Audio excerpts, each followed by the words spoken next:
just got back from our ultrasound and everything went well. We had the baby growing exactly where it should be.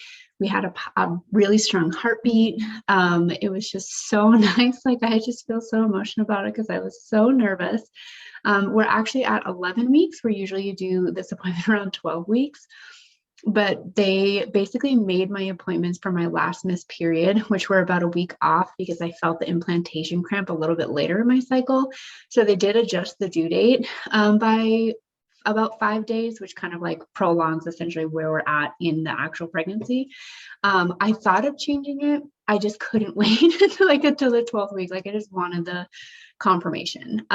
So we got some ultrasound pictures today. They're super blurry, but the baby is growing exactly how it should. It was just like such a positive day. And Tyler was able to come. We brought Dylan and we could hear the heartbeat. It was just like so emotional because I also didn't get that experience when we were pregnant with Dylan because it was peak of COVID. You weren't allowed visitors at these appointments. So Tyler was never allowed to come in. So the fact that he could also experience it. And I just feel so grateful. Like I'm certainly feeling a lot of symptoms still, so I know that was positive. But I just thought this could also be kind of like a check-in of like how I've been doing through the first trimester. I actually am feeling a lot better than I was with my pregnancy with Dylan. I felt like a lot of that pregnancy, I was nauseous like all day, which was like really uncomfortable.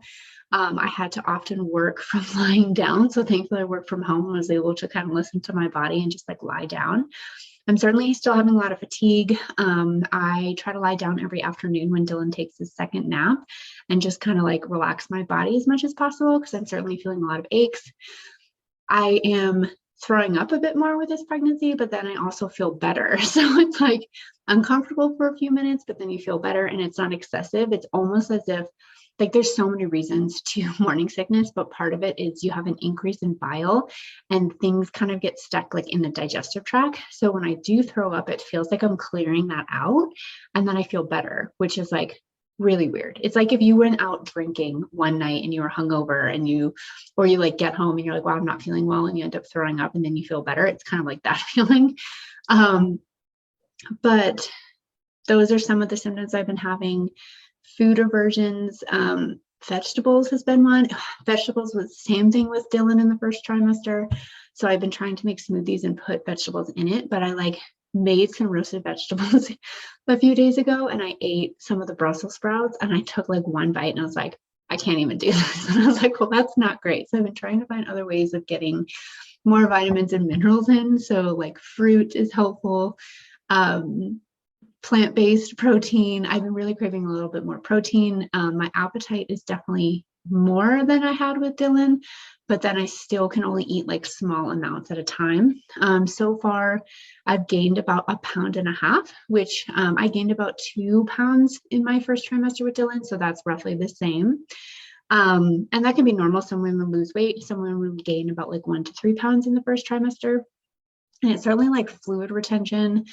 Your digestion slows down, so you might not be going to the bathroom as much. So that can also cause it. And then the uterus does start to expand.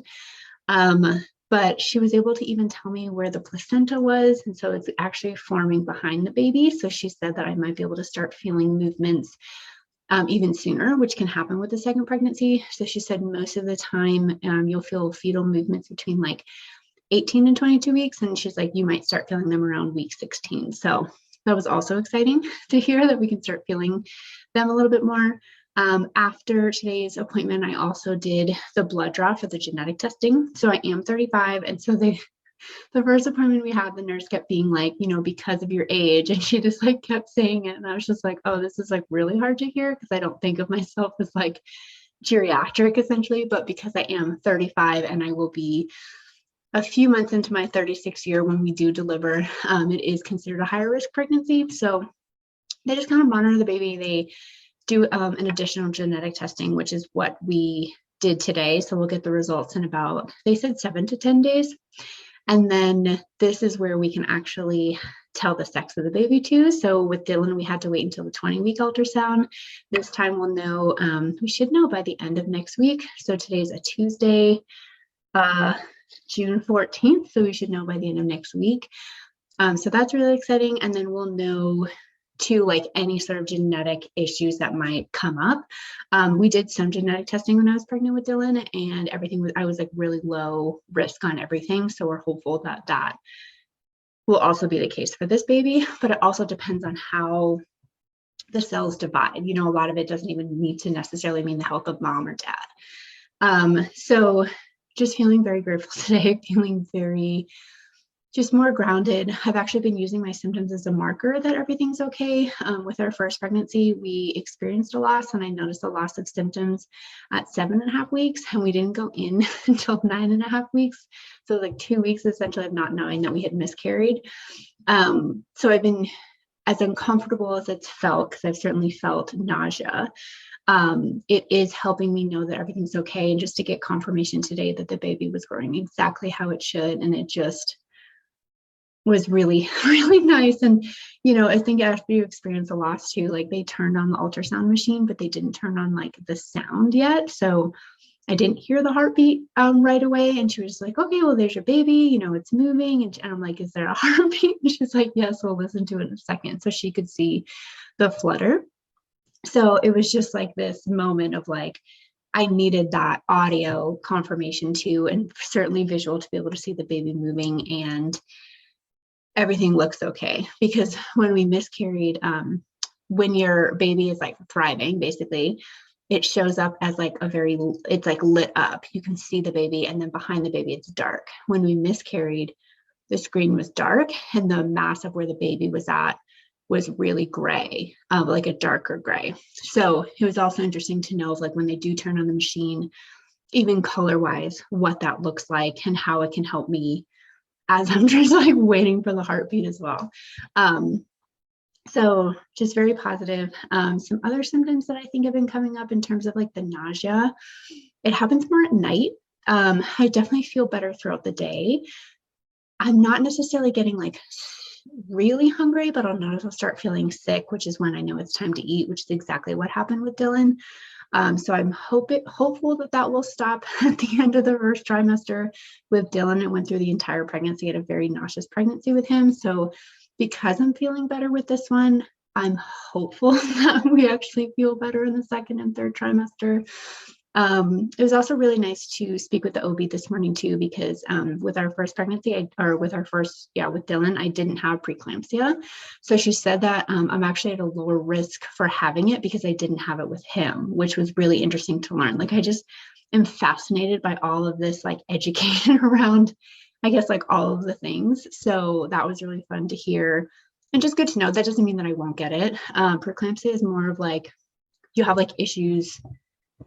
All I know is that she has like severe swelling and severe water retention, and it can pose risks to the mom and the baby. So it's like closely monitored. I've certainly had friends who've had it and had to be induced to be able to like just be helpful to the mom and baby. So that was just good to hear that we were low risk.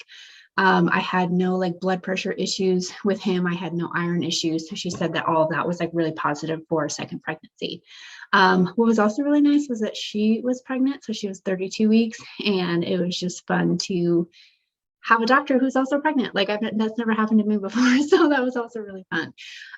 So you might even tell my energy feels lighter. I just feel so much more lifted. I can't tell you how anxious I've been in the last few weeks. So our next ultrasound will be week 16. So we actually have about 5 weeks before we'll go back in. And that is when I will do an actual announcement and start sharing these videos, because I just feel, I don't know. I think it's just from experiencing the loss, especially just bringing in the rest of the world. I'd like to have more confirmation, and just waiting until 4 months just feels better for me. Everybody is different. I know some people announce it right away. Some people want to do it like right when the first trimester is over. I'm just a little bit different on that, and that's okay. So thank you for watching this portion of the video, and I'll give you another update soon.